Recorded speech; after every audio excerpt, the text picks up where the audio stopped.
महाकवि कालिदास संस्कृत साहित्य के अद्वितीय कवि और नाटककार हैं, जिन्हें भारतीय संस्कृति में विशेष स्थान प्राप्त है।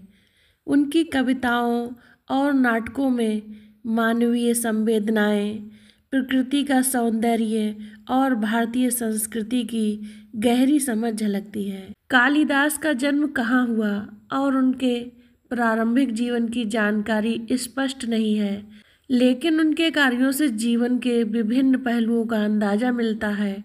कालिदास के जीवन से जुड़ी कई कथाएं प्रचलित हैं, जिनमें से एक के अनुसार वे प्रारंभिक जीवन में शिक्षा और ज्ञान के प्रति उदासीन थे। ऐसा माना जाता है कि वे एक सरल और साधारण व्यक्ति थे और उन्हें अधिक बुद्धिमान नहीं समझा जाता था। उनकी बुद्धिमत्ता का कई बार मजाक भी उड़ाया गया, परंतु उनके जीवन में एक विशेष घटना घटी जिसने उनके जीवन को हमेशा के लिए बदल दिया। कहा जाता है कि कालिदास की शादी एक अत्यंत सुंदर, विदुषी और गर्वीली महिला विद्योत्तमा से हुई थी। विद्योत्तमा अपनी बुद्धिमत्ता और विद्वता के कारण बहुत प्रसिद्ध थीं, लेकिन उन्होंने यह प्रतिज्ञा ली थी कि वे केवल उसी व्यक्ति से विवाह करेंगी जो उन्हें वाद विवाद में हरा सके। बुद्धिमान पुरुष इस चुनौती को स्वीकार करते, पर वे उसे हराने में असफल रहते। इसी बीच कुछ चतुर व्यक्तियों ने कालिदास को एक छल से तैयार कर बुद्धिमान के रूप में प्रस्तुत करने का निश्चय किया। उन्होंने कालिदास को एक विशेष तरह से सजाकर विद्योत्तमा के सामने पेश किया। विद्योत्तमा और कालिदास के बीच इशारों में संवाद हुआ, जिसमें कालिदास मौन थे। विद्योत्तमा ने जब इशारे में प्रश्न किए तो कालिदास ने अनजाने में ही उत्तर इशारे में दे दिए। इससे विद्योत्तमा ने उन्हें बुद्धिमान मान लिया और दोनों का विवाह हो गया। विवाह के बाद विद्योत्तमा को यह एहसास हुआ कि उनके पति कालिदास एक साधारण व्यक्ति हैं और वे किसी भी तरह से विद्वान नहीं हैं। इस बात से उन्हें बहुत आघात पहुंचा। तभी उन्होंने कालिदास का उपहास किया। विद्योत्तमा के कटु वचनों से व्यथित होकर कालिदास ने स्वयं को शिक्षा और साधनों में लगाने का संकल्प लिया।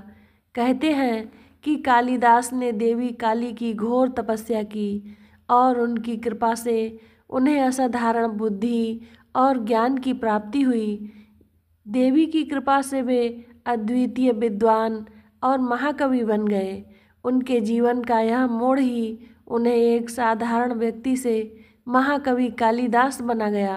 कालिदास ने अनेक अमर रचनाओं की सृष्टि की, जिनमें से हम आपको कुछ प्रमुख रचनाओं के बारे में बताते हैं, जैसे अभिज्ञान शाकुंतलम। यह उनका सर्वाधिक प्रसिद्ध नाटक है, जिसमें राजा दुष्यंत और शकुंतला की प्रेम कथा का वर्णन है। इसकी प्रशंसा पूरे विश्व में होती है। दूसरा है मेघदूतम, जिसमें एक यक्ष अपनी पत्नी के प्रति प्रेम का संदेश एक बादल के माध्यम से भेजता है। यह प्रेम और विरह के भावों को बेहद सुंदर ढंग से चित्रित करता है। तीसरा है कुमार संभवम। इसमें भगवान शिव और माता पार्वती के प्रेम प्रसंग का विस्तार से वर्णन किया गया है। चौथा है रघुवंशम। यह महाकाव्य है, जिसमें रघुवंश के महाप्रतापी राजाओं का गौरवमयी इतिहास वर्णित है। दोस्तों, कालिदास की रचनाओं में प्रकृति का अद्भुत चित्रण, मानवीय संवेदनाएं, प्रेम का भाव और भारतीय संस्कृति की झलक देखने को मिलती है। उनकी भाषा शैली में सरलता और गहराई है, जो पाठकों को सहज ही अपनी ओर आकर्षित करती है। कालिदास ने केवल संस्कृत साहित्य को समृद्ध ही नहीं किया, बल्कि भारतीय साहित्य में भी एक नया आयाम जोड़ा है। उनकी कविताओं में प्रेम, त्याग, प्रकृति और मानवता का उत्कृष्ट रूप से चित्रण मिलता है। उन्हें न केवल भारत में बल्कि पूरे विश्व में महान कवि के रूप में सम्मान प्राप्त हुआ है। दोस्तों, महाकवि कालिदास की जीवन यात्रा एक साधारण मनुष्य से लेकर एक महाकवि बनने की अद्वितीय कहानी है। उनकी कविताएं और नाटक कालजयी हैं और उनके जीवन का प्रेरणादायक प्रसंग हमें यह सिखाता है कि ज्ञान की साधना और समर्पण से कोई भी असाधारण व्यक्ति ऊंचाइयों तक पहुंच सकता है।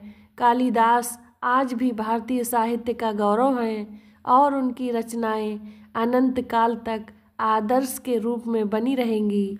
तो दोस्तों, आपको कालिदास के विषय में जानकर कैसा लगा कमेंट में ज़रूर बताएं और वीडियो को लाइक शेयर एंड सब्सक्राइब करें। मिलते हैं अगली वीडियो में, तब तक के लिए नमस्कार।